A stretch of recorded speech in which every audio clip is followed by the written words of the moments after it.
Cześć! W tym filmie pokażę Wam futurystyczne arabskie miasto przyszłości, które w założeniu ma być zeroemisyjne i samowystarczalne. Zapraszam Was więc na podróż po nowoczesnym mieście przyszłości Masdar City. Budowane jest już 9 lat, a końca nadal nie widać. Czy to może się udać i co z tego wyszło? Zobaczcie sami. Zanim przejdziesz do oglądania tego filmu, zasubskrybuj kanał, jeżeli jeszcze tego nie robisz, i zostaw łapkę w górę.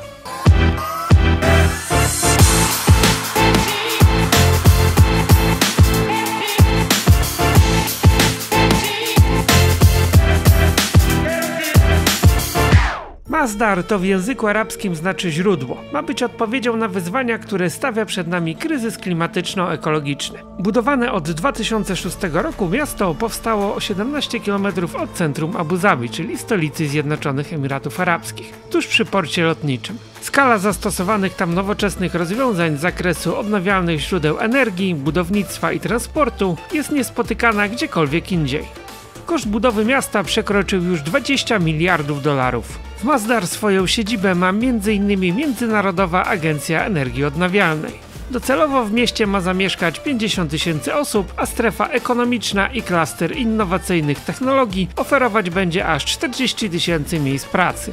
Miasto jest też domem dla szybko rozwijającego się sektora biznesu. Funkcjonują tam dzielnice mieszkalne z restauracjami, sklepami i publicznymi terenami zielonymi. Masdar zaprojektowano jako najbardziej zrównoważoną społeczność miejską na świecie. Podstawą funkcjonowania miasta są odnawialne źródła energii. Mają pokrywać 100% zapotrzebowania na prąd. W Masdar oprócz energii słonecznej, biogazowni i mocy geotermalnych działa także nietypowa wieża wiatrowa, czyli współczesna interpretacja tradycyjnej arabskiej konstrukcji. Na wysokości 45 metrów wieża wychwytuje chłodniejsze wiatry z wyższych poziomów i kieruje je na publiczny plac u jej podstawy. Czujniki na szczycie stalowej konstrukcji uruchamiają żaluzje, które otwierają się w kierunku wiatrów, aby skierować podmuchy w dół wieży i ochłodzić miejską przestrzeń.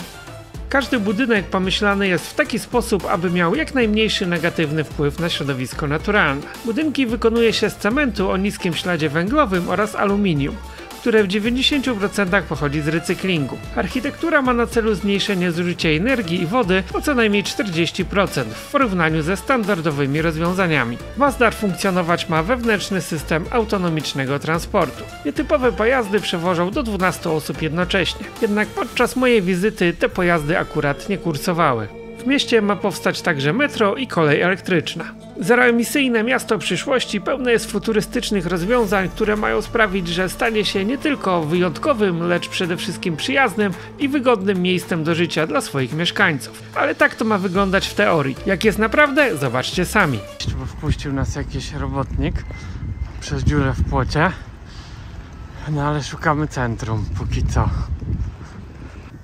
I wygląda to trochę jak miasto po apokalipsie zombie. Jest pusto, nie ma nikogo, nie jeżdżą żadne samochody, ale światła drogowe działają. Są nawet fotoradary. Arabowie zdają sobie sprawę, że dochody z ropy nie potrwają wiecznie i szukają innych możliwości przedłużenia dobrobytu w państwie. Tak jak Dubaj rozwinął się jako strefa handlu, biznesu, prostytucji.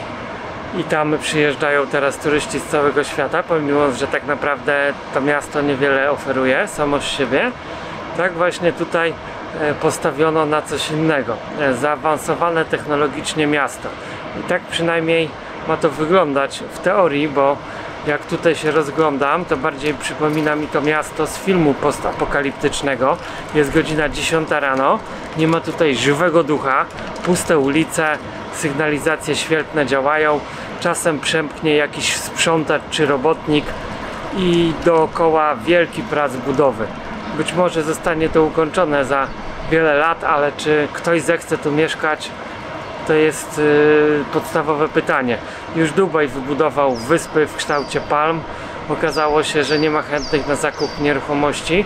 Podobnie może być tutaj. Widać, że te mieszkania są wykończone na bardzo wysoki standard, ale przez szyby zagląda brud i nieład, więc nie ma chętnych jak na razie na zamieszkanie w takim mieście pobudowanym na odludziu pośrodku pustyni. Do centrum Abu Dhabi jest stąd 20 km, pomimo że wybudowali im tutaj galerie, szkoły, place zabaw, park. Tak jest bardzo pusto, jakoś dziwnie nieswojo. Udało mi się wyjść na dach jednego z budynków i widać tutaj całą okolicę. I jest to faktycznie budowane z rozmachem, ale na razie jest to jeden wielki plac budowy.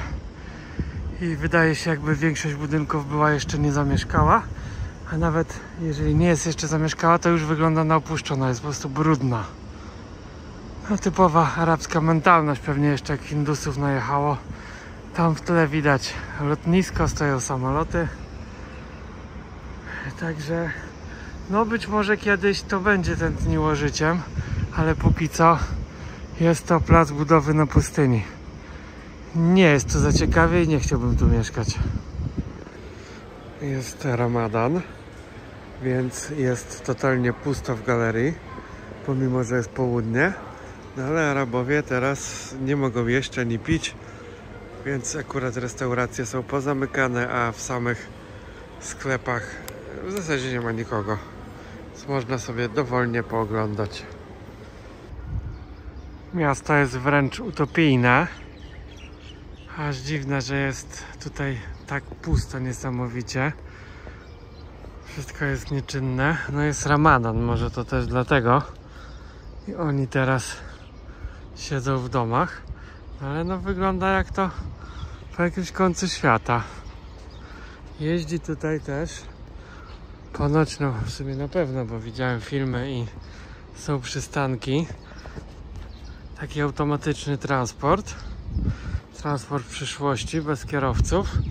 Jest on za darmo, taka mała pętla po tym mieście, ale póki co nic nie podjeżdża, więc pewnie po prostu jest to dziś wyłączone. Może dlatego właśnie, że nie ma nikogo, że jest Ramadan. Być może to włączą wieczorem, albo w ogóle dzisiaj nie. A szkoda, bo chciałbym to zobaczyć, przejechać się, no i też dla was nagrać, jak to wygląda. Tak więc miasto jeszcze nie zostało otwarte, a już się wali powoli. I tutaj jest siedziba agencji kosmicznej Emiratów. Tak więc chyba kolejni, co chcą na Księżyc lecieć i tam wydobywać surowce. Patrząc na zaawansowanie technologiczne i wizjonerstwo Arabów, śmiało stwierdzam, że Europa jest w czarnej dupie i się uwstecznia przez nakładanie coraz to nowych ograniczeń, kiedy narody azjatyckie rozwijają się na potęgę. Abyśmy za kilka lat nie obudzili się z ręką w nocniku jako zacofane technologicznie społeczeństwo. Napiszcie w komentarzach, co sądzicie o tym projekcie i czy ma on szansę powodzenia. Dziękuję za obejrzenie filmu, do zobaczenia w kolejnych, cześć!